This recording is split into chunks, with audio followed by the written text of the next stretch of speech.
Hola, muy buenas tardes. Así es, un grave accidente que se produjo en el kilómetro 243 a la altura de Panguilemo en la ruta 5 Sur en dirección hacia el norte. Justo y gritaban diciendo no me quiero morir, tengo miedo, decían. Otra persona dijo quiero matar al chofer. Gritaban de impotencia, de rabia, de miedo. Y en eso va y él me dice, esta persona me dice: venía en carretera, vi el accidente, pero algo me hizo venirme hacia donde estabas tú, me dijo. Hubo un momento, un par de segundos, qué sé yo, donde pensé tal vez si es que me iba a morir o no.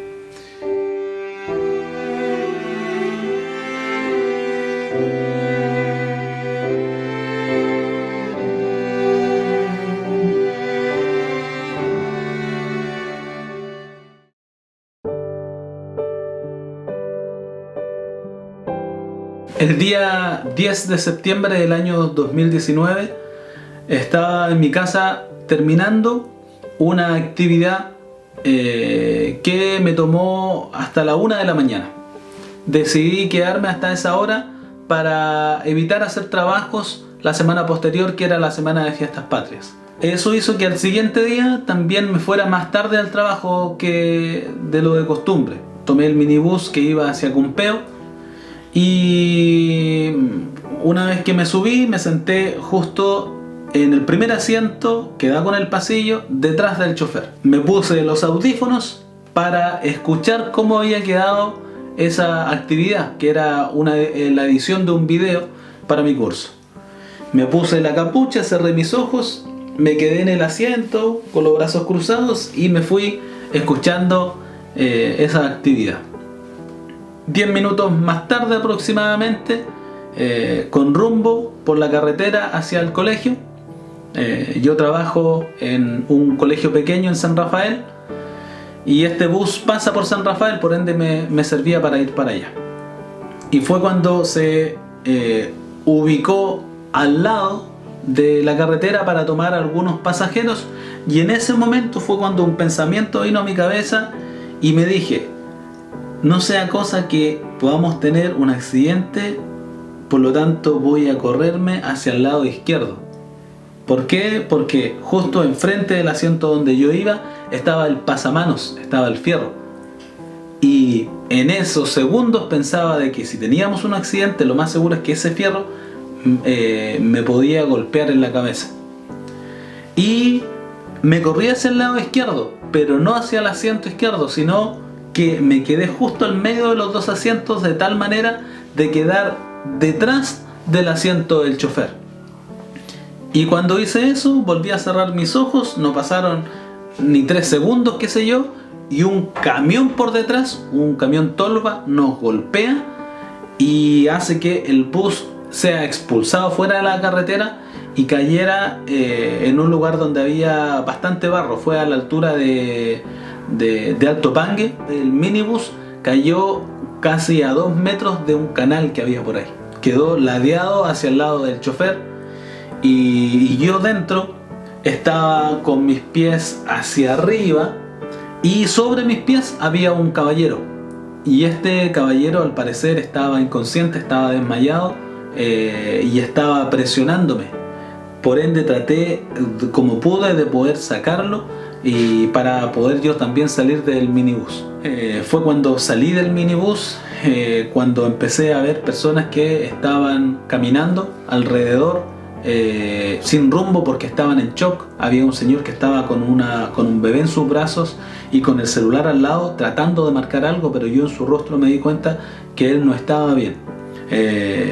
Habían personas tiradas en el barro, habíamos caído justo en una parte donde había pasto, barro y algunos arbustos, árboles, y decidí tirarme ahí.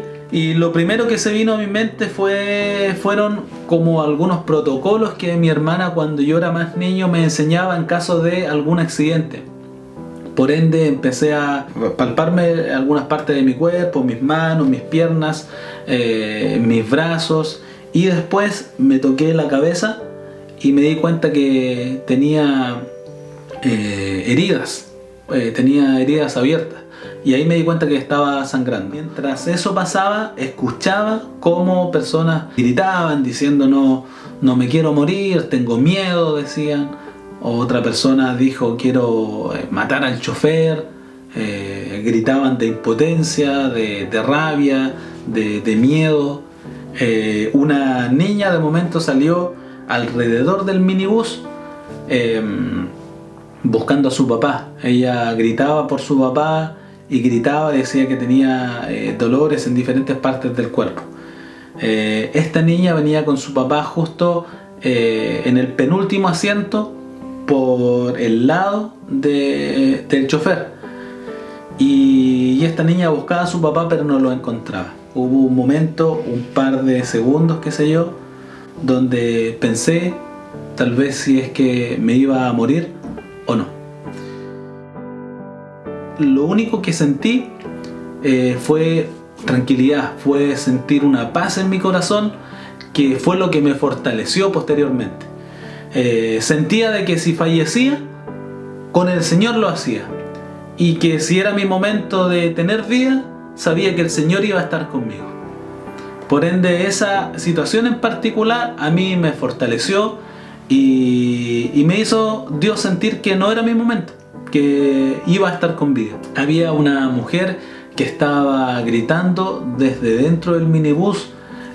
Traté de gritarle y decirle que viniera hacia afuera y se quedara al costado de donde estaba yo. Ella venía con su cara toda ensangrentada y una vez que ya estaba al lado mío me decía, me tengo miedo a morir, me decía. Y quiero a mi mamá, era lo único que ella decía. Fue en ese momento entonces que vino esta alabanza, vino una alabanza a mi mente y la comencé a tararear mientras estaba tendido en el suelo. En la oración encuentro calma, en la oración encuentro paz. Orar a Dios refresca el alma, hablar con Dios me da sola. Ya teniendo una tranquilidad y una calma en mi corazón, comencé a orar y cerré mis ojos y empecé a darle primero gracias al Señor por tenernos con vida y a pedirle a Dios que empezara a calmar la situación o calmar los corazones de las personas que en realidad no sabían qué iba a pasar con su vida. Minutos después llega una persona que viene hacia mí y en eso va y esta persona me dice, venía en carretera, vi el accidente, pero algo me hizo venirme hacia donde estabas tú, me dijo. Cuando esa persona apareció, me daba cuenta que el Señor estaba conmigo y estaba con las personas también que estaban ese día del accidente. Llamó a mis hermanos que los tenía en el celular, se contactó con ellos y le dijo que de ahí me iban a llevar al hospital. Yo estaba con cuello ortopédico, todo entablillado, y en un momento entra una niña, que era la niña que andaba buscando a su papá. Y ella gritaba de dolor y también gritaba porque no sabía dónde estaba su papá. Decía, quiero ver a mi papá, quiero saber dónde está mi papá. Le dije que diera gracias a Dios porque nos tenía con vida, que estuviera tranquila y que las informaciones que nos iban a dar lo íbamos a saber después, pero que en este momento teníamos que estar tranquilos por la salud de ella, particularmente porque era la persona que estaba en shock y estaba en muy mal estado físicamente. Sin embargo, yo alrededor mío escuchaba personas, no sabía si eran enfermeras o personas que venían a vernos a nosotros, si eran familiares de nosotros, y que decían que el papá de esta niña había fallecido desafortunadamente en el accidente. Entonces, cuando yo me entero de eso, traté de darle palabras de fortaleza a ella, pero sin mencionarle que su papá había fallecido. Y comprendía su situación, puesto que el año 2018 quien sería mi suegro, falleció en un accidente. Y una semana posterior, mi padre también fallecería en el hospital por otras razones. Días posteriores al accidente, llamé a esta persona que me ayudó a salir de la situación donde estaba, y conversando con él le dije que nada de lo que me había pasado era por casualidad. Yo años antes, me dijo, yo serví por años en una iglesia evangélica. Y cuando él me dice eso, yo le dije, entonces nada es por casualidad. Si Dios tuvo misericordia con mi vida y con la de los pasajeros que iba en ese minibús, así también tiene misericordia con su vida. Porque si Dios lo puso ahí, fue para auxiliarnos a nosotros, pero también es para que yo le dijera a usted que Dios todavía le ama.